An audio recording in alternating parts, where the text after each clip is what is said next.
Here's the rest of chapter 16. Finally, after several minutes had passed, Papa said, "All right, now I think the rest of us would like to see Auntie Sarah." "Okay," said Annabelle, and she walked around the trunk again, this time followed by the other dolls. "Here she is," she said. And there was Auntie Sarah, still lying on the floor, of course. But now Uncle Doll was kneeling beside her, holding her hand. "I just can't believe I've been here for 45 years, Auntie Sarah was saying. "I feel like Rip Van Winkle." "Who's Rip Van Winkle?" Bailey asked, but in the confusion that followed, no one answered him. Annabelle introduced Auntie Sarah to the fun crafts, and then all the grown-up dolls began talking at once. Mostly Annabelle heard apologies from Mama and Papa and Uncle Doll, and then she heard Mama say something she would have to ask her about later.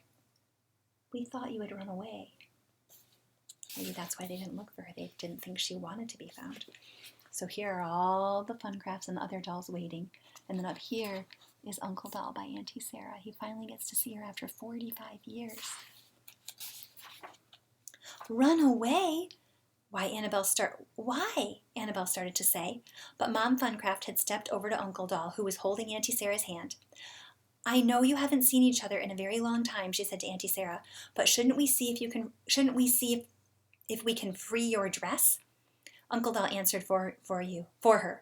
"Oh my, yes, of course. How silly of us." He got to his feet. Mama and Papa and Uncle Doll and Mom and Dad examined Auntie Sarah's dress and the trunk. If we all worked together, could we move the trunk?" asked Bobby from behind them. "I don't think so," replied Papa after a moment. "But if we work together, I believe we can pull Auntie Sarah's dress out from under it," said Uncle Doll. The dolls, all 9 of them, bent down next to Auntie Sarah and each grabbed 2 handfuls of her dress, like big handfuls of it. They pulled harder. They braced their feet against the trunk and groaned and pulled even harder. "Hey, it's moving!" cried Bailey. And so it was. Very slowly, Auntie Sarah's dress was sliding out from under the trunk where it had been trapped for 45 years. In the end, a small piece caught on the brass fixture on the corner tore off, but it was so tiny, and Auntie Sarah was already so very dirty and dusty and cobwebby that Annabelle didn't think it would matter. Auntie Sarah raised her hands to her head. "Goodness," she said, "thank you." Uncle Doll helped her to sit up, which she did, stiffly. Then she announced that she felt fit as a fiddle and ready to go, but Uncle Doll held her back. "Not yet," he said. "We haven't figured out what to do with you. You can't just appear in Kate's dollhouse. That would raise suspicions." "It certainly would," said Mama. "But luckily I have an idea," said Annabelle. "You do?" said Tiffany. "You didn't tell me." "I just thought of it now," replied Annabelle. "What we must do is get Auntie Sarah to a place where one of the Palmers will find her so that she can be returned to the dollhouse by a human. That wouldn't put us in jeopardy.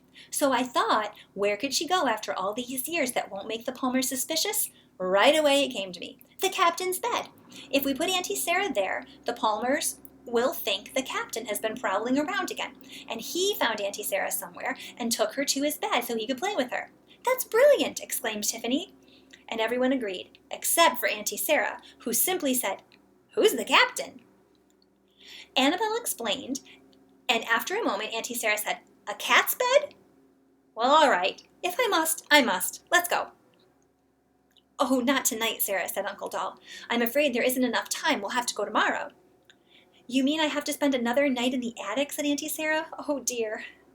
Well, perhaps I'll see the Amora Biospherax after all, or even Aranius Diademateus. What a shame. I don't have my journal with me."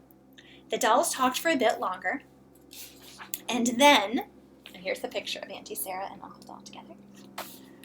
And I know I'm not doing a good job on those spider names, and then Papa said to Auntie Sarah, "It's time for us to leave. I'm terribly sorry, but we'll be back tomorrow night. And maybe by the day after that, you'll be home again," said Annabelle. The end. That is the end of chapter 16. See you later.